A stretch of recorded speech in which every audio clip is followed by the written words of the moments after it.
Hi everyone. There's a moment in life when you look at yourself in the mirror and you can't help but ask, what happened to the life I promised myself? We all made promises once. Maybe it was the promise to never let love make us small. Maybe it was the promise to never beg for attention or to never settle for less than respect, tenderness, and passion. Maybe it was the promise that you would chase your dreams, no matter how messy, no matter how hard. But somewhere along the way, life got heavy. You gave pieces of yourself away. You compromised. You said, maybe this is enough. Maybe this is all I get. And in those quiet compromises, the promise started to fade. And here's the heartbreaking truth. Every time you live a life smaller than the one you dreamed of, you break your own heart. Not because people hurt you, but because you abandoned the vow you once made to yourself. The silent promises we make to ourselves often begin in the most vulnerable moments of our lives.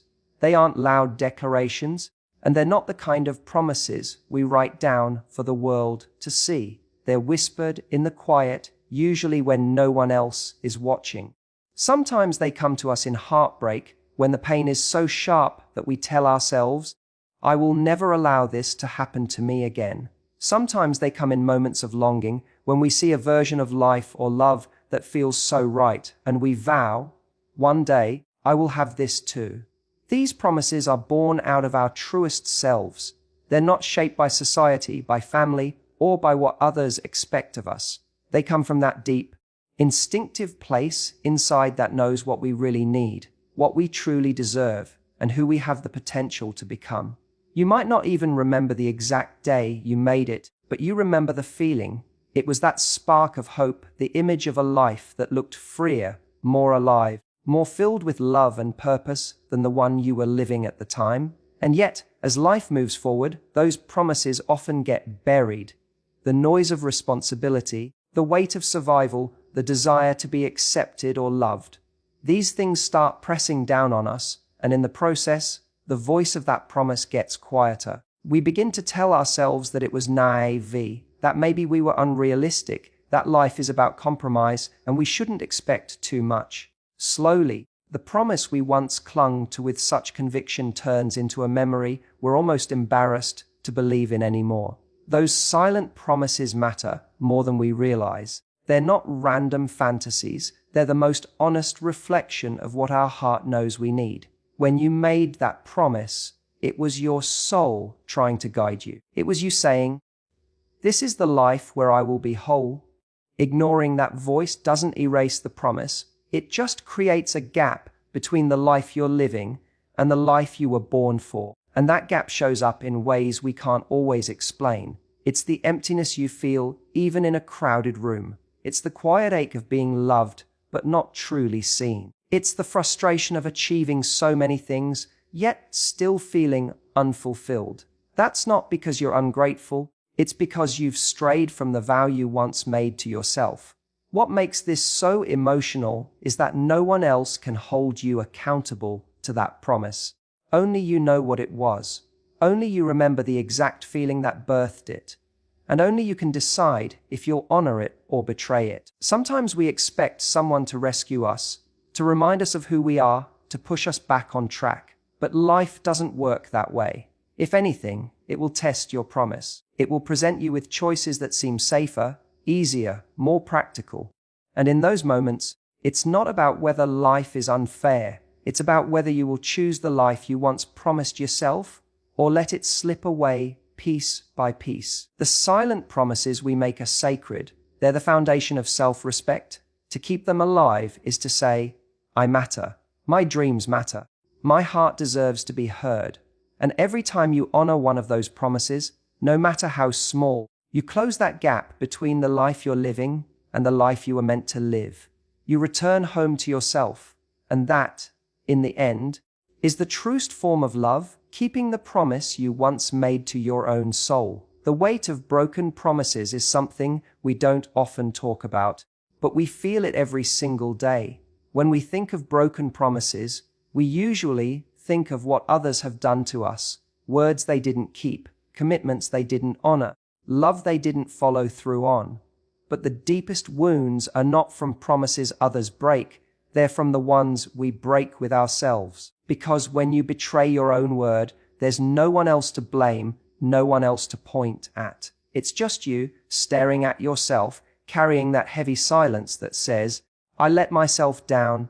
It doesn't happen all at once.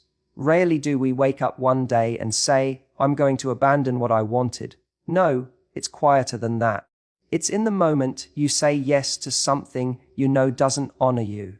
It's in the moment you stay when you should walk away. It's when you put everyone else's needs ahead of your own, convincing yourself that this is love, that this is sacrifice, that this is what it means to be good. And every time you do that, a little piece of you starts to erode. At first, it might not feel like much. You tell yourself it's temporary. You convince yourself that once things settle down, once this person changes, once life gets easier, you'll return to the promise you made to yourself. But time passes, and instead of moving closer to it, you drift further away. You begin to carry this quiet ache, one that others might never see, but it's always with you. It's in the moments before you fall asleep, when you realize the life you're living doesn't match the life you once dreamed of. It's in the mornings you wake up feeling heavy, not because you're physically tired, but because your soul is tired of waiting. The weight of broken promises is cruel because it doesn't just stay in your mind. It seeps into every part of your life. It makes your relationships heavier because you start resenting others for keeping you stuck, even though deep down you know it's you who chose to stay. It makes your work feel meaningless because no accomplishment can make up for the fact that you're not honoring yourself. It even makes joy feel fleeting because no matter what good moment comes, there's always that whisper reminding you, this isn't the life you promised. And yet, what's hardest to admit is that this pain isn't caused by the world. It's caused by the gap between who we said we would be and who we're allowing ourselves to be. That's why it hurts so deeply, because we know we could do better. We know we could choose differently. But fear, comfort, or the illusion of safety keeps us where we are, and with every day that passes, the promise we once made feels further out of reach. But the truth is, it never disappears. That's why it haunts us. If the promise died, we'd stop caring, we'd feel nothing. But the fact that it still aches means it's still alive somewhere inside us, waiting. And yes, the weight of carrying a broken promise is heavy. But it's also a sign that your soul hasn't given up, that there's still time, still a chance to close the gap. The only question is, how long are you willing to carry that weight before you decide to finally put it down? Because living with broken promises is not just about pain, it's about the slow, quiet destruction of your spirit. And no amount of love, success, or distraction will ever feel like enough until you keep the most important promise of all, the one you made to yourself. Love and settling are two words that live in completely different worlds, yet too often we confuse one for the other. Real love breathes life into you. It expands you. It gives you energy. It allows you to feel more of yourself, not less. Settling, on the other hand, is the slow suffocation of your spirit. It looks like love from the outside. There's someone there. There are moments of connection. There are small comforts. But deep inside, you know it's not what you once dreamed of, not what you once promised yourself. We settle for many reasons. Sometimes it's fear.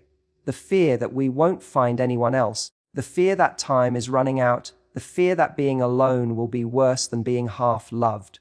Sometimes it's exhaustion.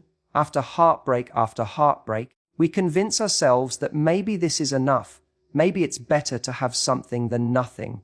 And sometimes it's the pressure of the world around us, family, friends, society, telling us what's acceptable, what's realistic, what's good enough. So we quiet our desires, we lower our standards, and we start calling it love. But deep down, we know the difference. Love feels like truth. It doesn't have to be perfect, but it feels aligned. You don't have to shrink yourself to keep it. You don't have to beg for attention or affection. Love, real love, allows you to be who you are without shame. Settling, however, asks you to dim your light. It asks you to silence your needs. It asks you to convince yourself that the scraps you're receiving are a feast. And the longer you stay in that space, the more you forget what love is supposed to feel like.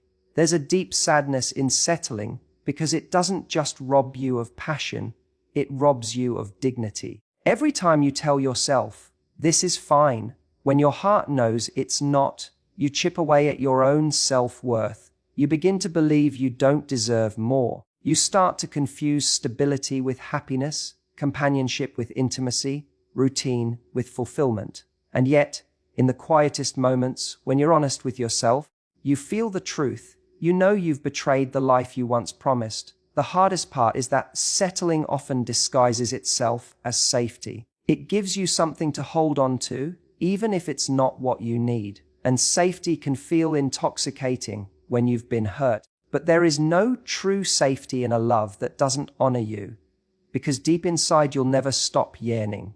You'll always feel the absence of what's missing. And that emptiness doesn't go away with time, it grows. So many people wake up years later, lying next to someone they don't feel alive with, and wonder how they got there. They remember the promise they once made to find a love that made their soul dance, to never accept less than they deserve. And they realize they traded it for convenience, for fear, for the illusion of security. And that realization is heartbreaking, because time is the one thing we can never get back. But here's the hope. It's never too late to stop settling. It's never too late to choose differently. The moment you say, this isn't enough for me, I deserve more, you begin the process of reclaiming your promise. And yes, it's terrifying. Walking away from almost love hurts. It can feel lonelier than staying in the wrong place. But that loneliness is pure, it's honest, and it creates the space for the right kind of love to finally arrive. Because real love doesn't feel like settling. It feels like coming home. It feels like freedom. And until you honor the difference, you'll never know what it means to truly live the life you once promised yourself. The fear of choosing yourself is one of the most powerful forces that keeps people trapped in lives they don't want to live. On the surface, it sounds so simple. Choose yourself, honor your needs, live according to your values. But when you stand at that crossroads, when you're faced with the decision to finally walk away from what doesn't serve you, to finally step into the life you once promised, it suddenly feels terrifying, and the fear doesn't come from not knowing what you want. Deep down, you already know. The fear comes from the cost of choosing it. Choosing yourself often means disappointing others. It can mean leaving behind people you love, even if they don't love you the way you deserve. It can mean walking away from a stable job, a long relationship, or an identity you've carried for years. It can mean facing loneliness, uncertainty, and the unknown. And for many of us, that unknown feels scarier than the pain we're already in. So we stay, we endure. We convince ourselves that this is just how life is supposed to be, because at least it feels familiar. But familiarity is not the same as fulfillment. Staying in a situation that breaks your spirit just because it's safe is not choosing yourself, it's abandoning yourself. And that abandonment doesn't happen in one dramatic moment. It happens slowly, quietly, with every decision you make to silence your voice, to dim your desires, to prioritize everyone else's comfort over your own truth. Eventually, you begin to forget what it even feels like to put yourself first. What makes this fear so heavy is that it's wrapped in guilt. We're taught that choosing ourselves is selfish, that good people sacrifice, that love means putting others first no matter what. And while there is beauty in compromise and sacrifice, when it's mutual, when it's balanced, when it's grounded in respect, there's nothing noble about consistently betraying yourself in the name of keeping the peace. That kind of sacrifice only leads to resentment, emptiness, and a slow erosion of who you are. The truth is, choosing yourself is not selfish, it's necessary. Because the moment you abandon yourself, you also abandon the possibility of real love, real joy, real fulfillment. You can't give your best to anyone if you're constantly running on empty. You can't create a life of meaning if you're always silencing your truth. You can't experience deep love if you're constantly begging for scraps. And yet, the fear keeps us paralyzed because choosing ourselves feels like leaping off a cliff without knowing where we'll land. But here's the thing about fear. It's not a sign you're making the wrong choice. It's a sign that you're standing at the edge of transformation. Fear shows up when something matters. If it didn't matter, you wouldn't feel it. So, when you feel that fear of choosing yourself, instead of seeing it as a warning to turn back, see it as confirmation that you're on the edge of reclaiming your life. Yes, you might lose people. Yes, you might face nights where loneliness feels unbearable. Yes, you might doubt yourself 1,000 times along the way. But what you'll gain is priceless. You'll gain integrity. You'll gain the freedom of living in alignment with your soul. You'll gain the quiet peace of looking in the mirror and knowing you didn't betray yourself. The fear of choosing yourself will never disappear completely, but the cost of not choosing yourself is far greater. That cost is regret. It's waking up one day realizing you built a life around everyone else's needs and forgot to honor your own. And that is the heaviest burden any heart can carry. So, the question is not whether you're afraid. The question is whether you're willing to live with the fear for a little while in order to live with freedom for the rest of your life. The courage to walk away is one of the hardest acts of love you will ever give yourself. It sounds simple in words. Leave what doesn't serve you, let go of what breaks you, step away from what no longer grows you. But when you are standing in the middle of it, it feels like tearing your own heart out. Because walking away doesn't just mean leaving a person, a job, or a situation. It means leaving behind the version of yourself who believed this was enough. It means grieving not only what you had, but also what you hoped it could become. That's why so many people stay longer than they should. We cling to potential. We convince ourselves that if we just try harder, if we just give more, if we just wait a little longer, the other person will change, the situation will shift, the love we dreamed of will finally arrive. And while hope can be beautiful, hope without truth can keep us trapped. The reality is, sometimes love doesn't grow just because we water it. Sometimes the other person doesn't meet us halfway. Sometimes the life we're living is not the life we promised ourselves, no matter how hard we fight to make it fit. Walking away takes courage because it forces us to confront pain directly. It means facing nights of loneliness, mornings of doubt, and moments of questioning whether we did the right thing. It means accepting that the safety net we once leaned on is gone, and for a while, we may feel like we're free, falling. But that free fall is also freedom, because when you walk away, you reclaim something no one else can give you, yourself. Courage doesn't mean you won't feel fear. It doesn't mean you won't cry, that you won't ache, that you won't have moments where you want to turn back. Courage means you choose to move anyway. It means you decide that the pain of staying small, the pain of settling, the pain of breaking your own heart is greater than the pain of walking away. And here's the thing, walking away is not just about loss. It's also about possibility. When you let go of what isn't right, you create space for what is.